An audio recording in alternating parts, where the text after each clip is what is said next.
Why are you being silly? Why are you being silly? Oh, okay. I guess. You gonna help me talk about books? Cool.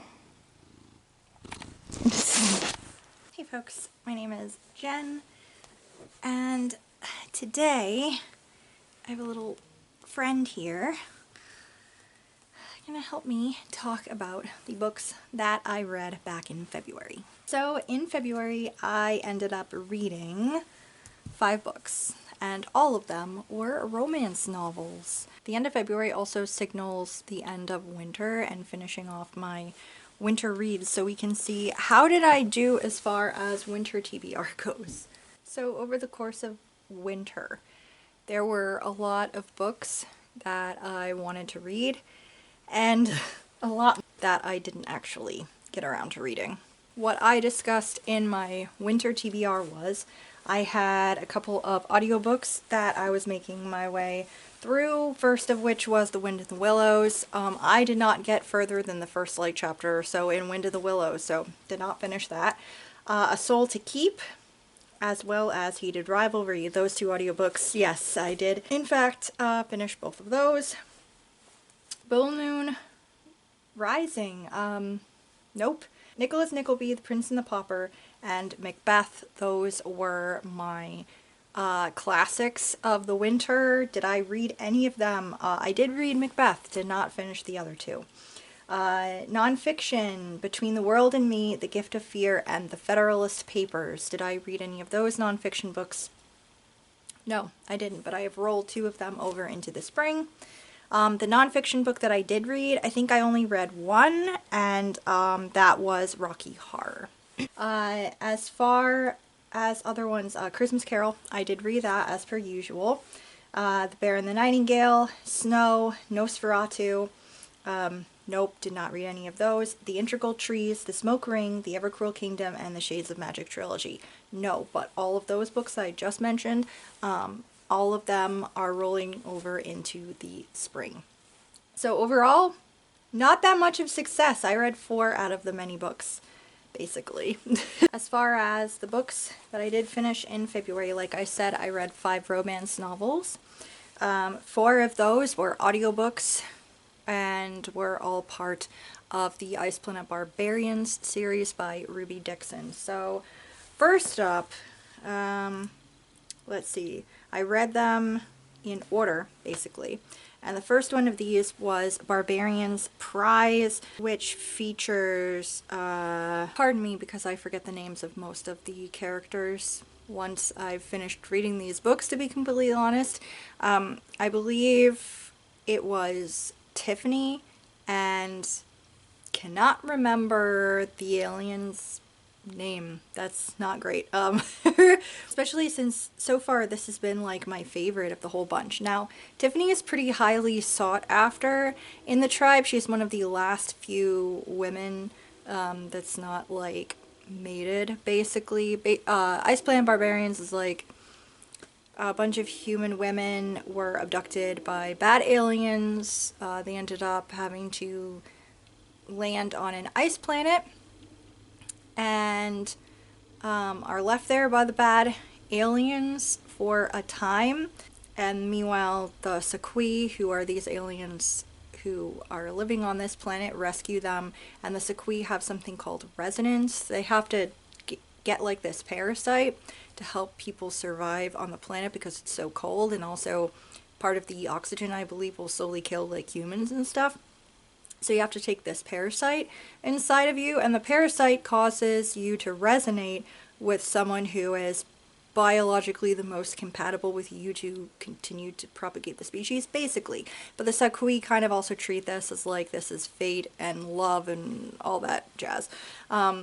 So these human women have slowly been kind of resonating and mating with males, and that's the whole series, basically. So yeah, Barbarian's Prize is Tiffany is one of the last unmated human women on the planet. She's very highly sought after because she's so very nice. She's also pretty.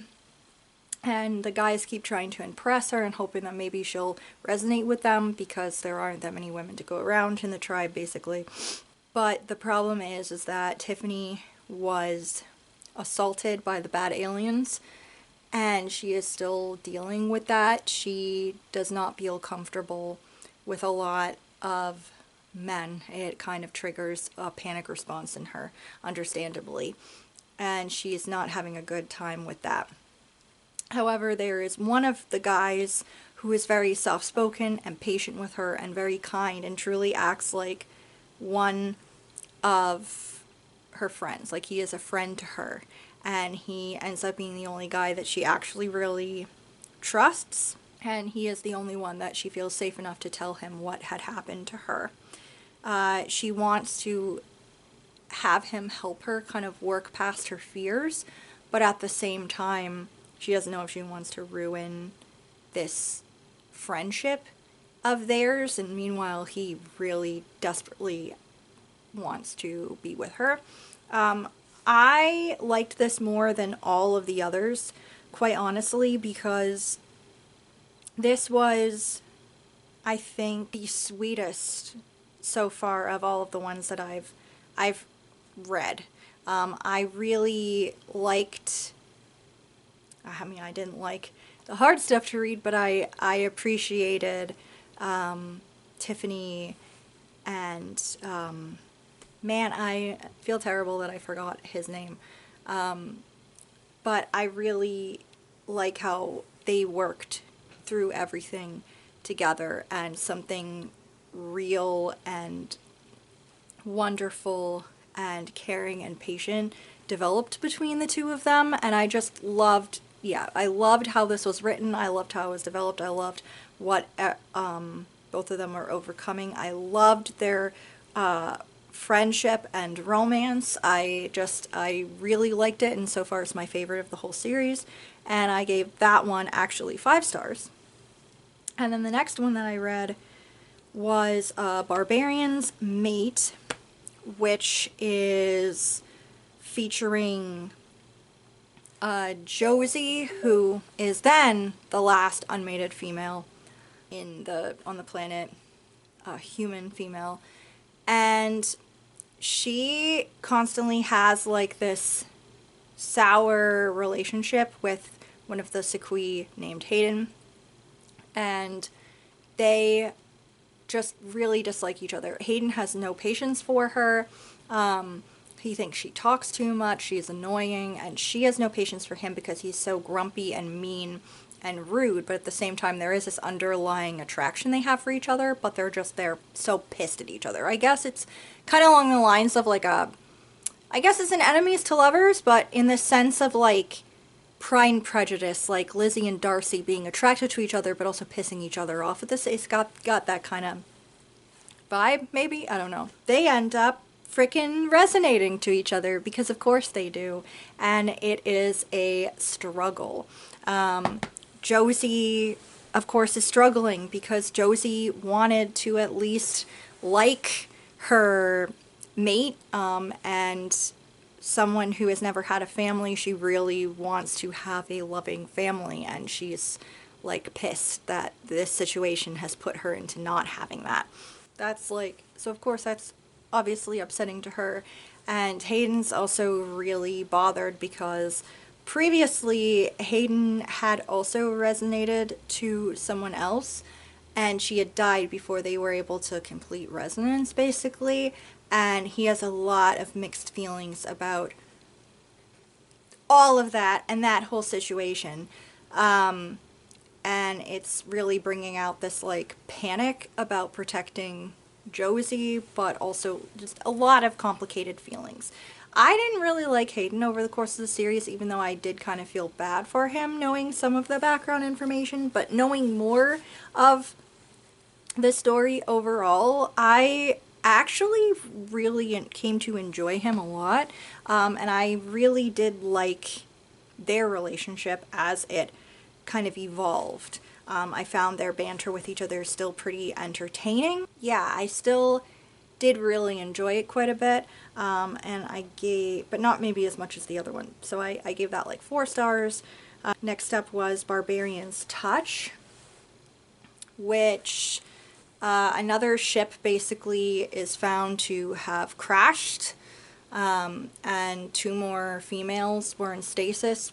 They were found in stasis on board, and they rescue them basically and have to like give an explanation as to what the hell has been going on. They've basically been in stasis for like over a year or something at that point. And now we have one of the girls, Layla. She is not really sure what to think about all of this, but she's also having a lot of issues communicating. Layla was born deaf, and she did have cochlear implants, but the aliens had removed her cochlear implants, so she has gone back to basically having to rely on her sister, who is the other girl who had been abducted, and having to rely on her to help her understand what's going on, because they're going back to having to use ASL and no one else can understand her and really communicate. And she can't lip read with most of these guys anyway, because their mouths are shaped a lot differently than human mouths, so it's like it makes lip reading basically impossible for her. So that's already enough of a struggle and a hard thing to wrap her mind around anyway. But then there's also the fact that one of the guys in the tribe is so desperate for a mate, he decides to kidnap her and take her off to a cave somewhere so he can try to force resonance to happen with her.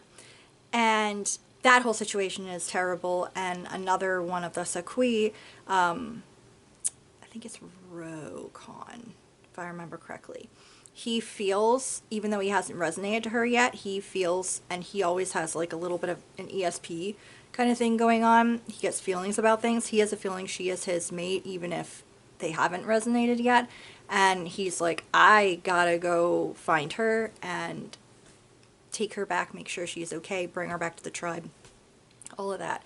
And he is able to find her, but then, you know, they have to eventually try to make their way back, and it's a struggle and everything like that. And they're learning to communicate with each other and trust each other, and that one, I really liked that as well. I also liked the representation that was in it and writing about the struggles of trying to communicate. And I really liked, they talk about the Elder's Cave, or what used to be an old ship of the Sakui people, when the Sakui people themselves had crash landed on this ice planet like 300 some odd years ago.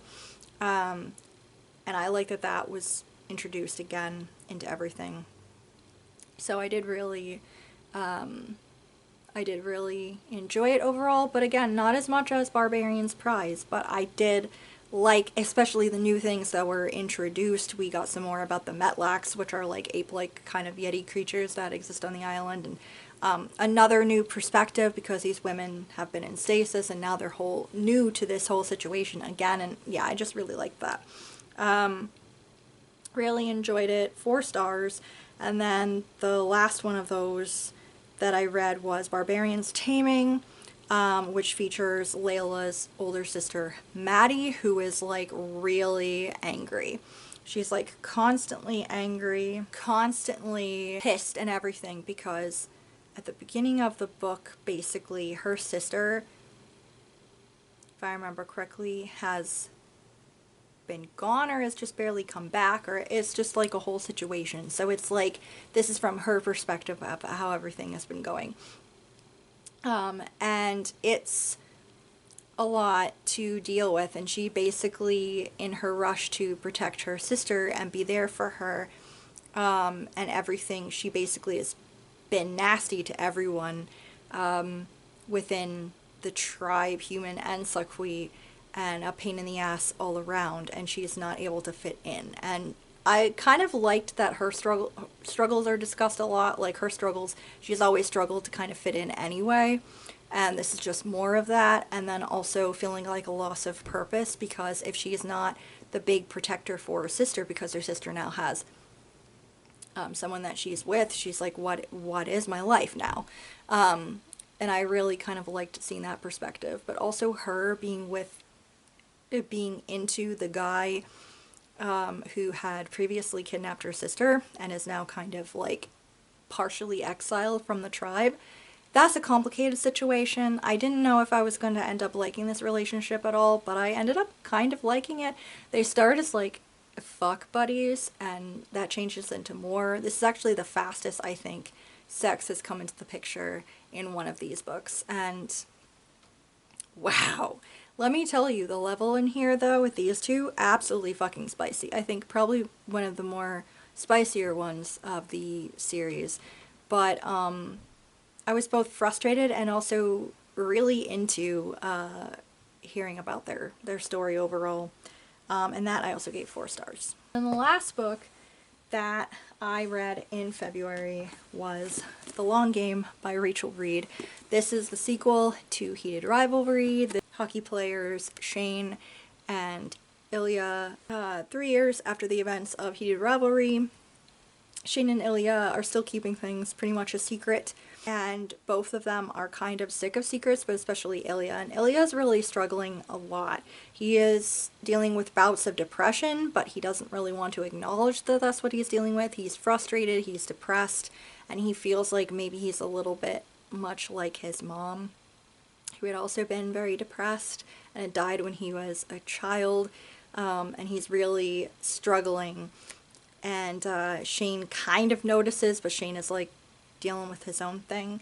And it's just more a continuation of the relationship, how things are going, and how to continue growing in their relationship and figure out if everything still needs to be like a secret. I'm trying not to give too many spoilers for things because, I mean, Heated Rivalry has been everywhere, but I also don't want to like spoil anything for you if you still haven't read it or watched the show or whatever. I have to say, this, my God, I loved the show.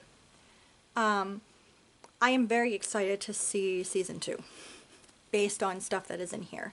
Not only important plot things and relationship things and really cute scenes, but there are a couple of extremely spicy scenes in here that I'm just like, holy shit, how is Jacob Tierney gonna film that?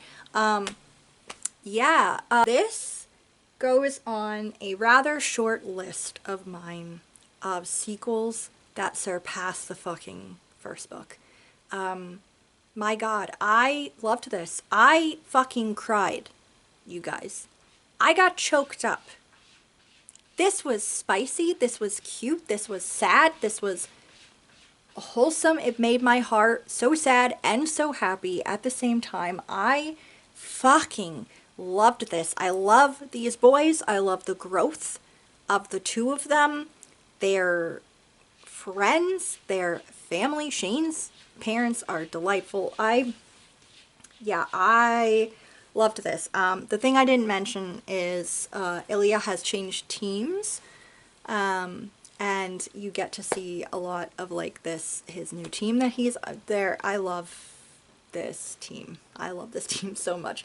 But yeah, I fucking love this, you guys. This was obviously a 5-star. I kind of want to read it again. I kind of want to read both of them again, but I'm going to try to contain myself. But yeah, I loved this so much. It has inspired me to read God knows how many fucking fan fictions. Since I finished reading this in February, I've read an obscene fucking amount of fan fictions, you guys. I couldn't count it, but it's in the double digits, most definitely. Yeah, I just can't get enough of these characters or the story.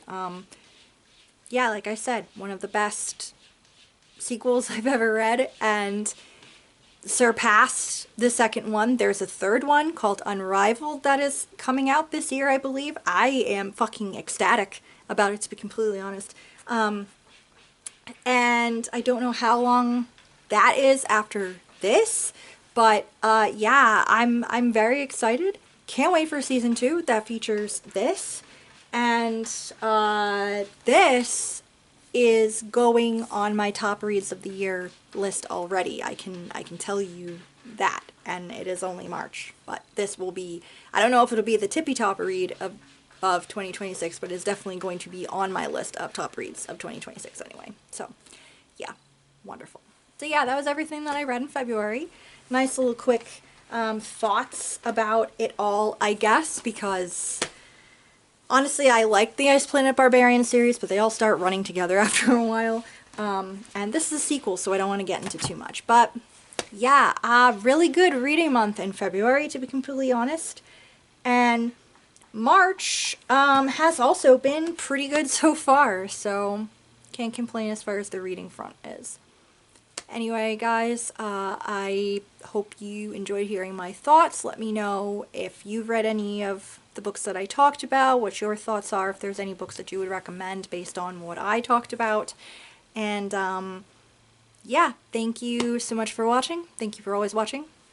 If you're new here and would like to subscribe, please indeed do so, and I will see y'all in the next video. Bye!